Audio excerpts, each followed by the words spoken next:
still take some getting used to, considering it's December?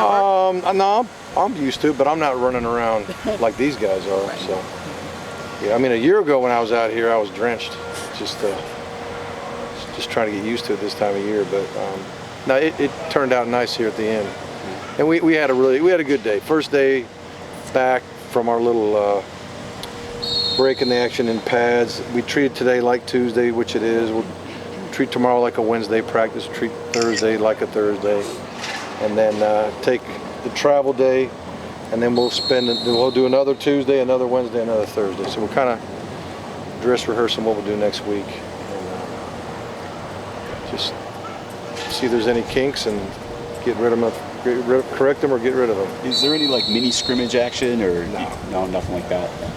We're doing with the first few days before we started our scout team work. It was the closest thing to that, but even that was just fundamental work. Mark, can you talk a little bit about Mark Walton, what he's meant to this team, how he's progressed this year, and I know he got MVP? He did. I mean, he worked hard. He practices hard every day. He does it in the weight room every day. I don't know. He does. Some people wonder where the energy comes from. Because it's hard to be up every day. It's hard to give the kind of physical effort that he gives. But I think part of it is he loves football. You can tell that, and I think he loves the camaraderie of the team. I think he loves Miami. So, and then God's blessed him obviously with a really good skill set too. Well, one of the things that Thomas Brown was talking about mid-season, after the losing streak, was just running backs in general, not necessarily Mark, but not forcing it. You guys were having your problems up front, but he said, what I really want the running backs to do is not force things. Yeah. I mean, but Mark really, it seemed like he was making plays over the last month. What did you see in that regard? Well, I remember that time. I remember talking about it myself a little bit about our backs. Sure. Because if we don't run the ball well or we get a sack, everybody wants to blame the line all the time. Sometimes the running game has to do with downfield blocking, tight end blocking, fullback blocking, or a back maybe just missing where he should be running the thing. So it's everybody. And we thought we had a little bit of everything, but we think we got most everything ironed out. But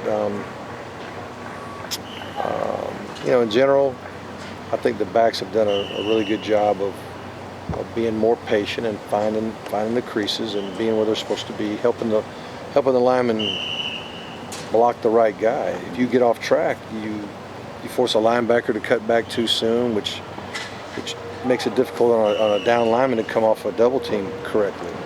So everybody, we use the term press on the line of scrimmage on a certain angle until the last moment, and then making your cut really makes a difference for the lineman too.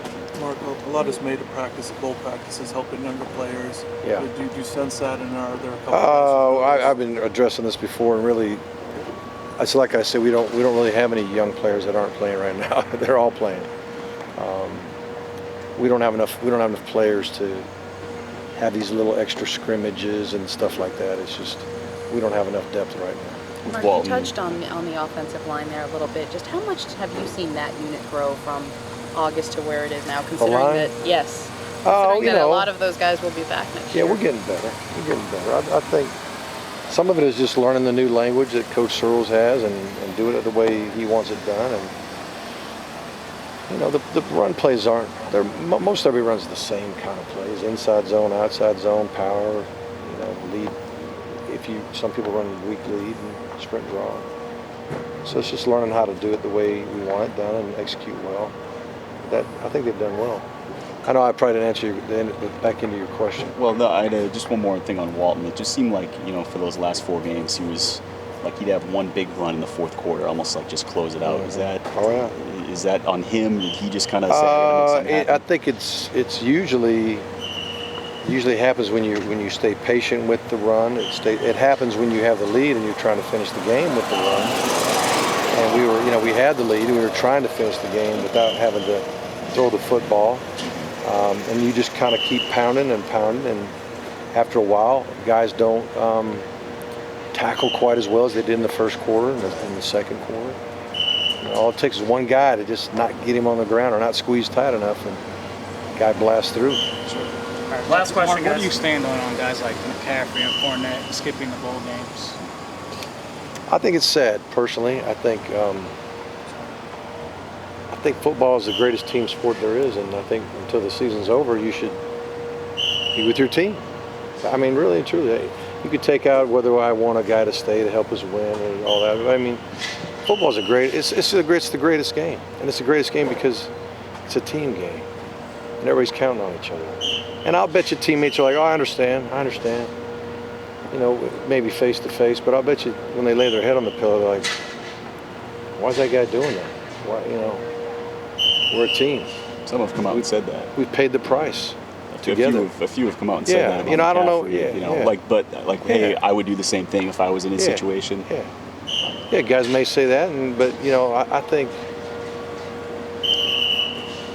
it's sad. That's how I look at it. Mm-hmm. Yep. Thanks, Thank you, guys. Mark. Thanks, Mark.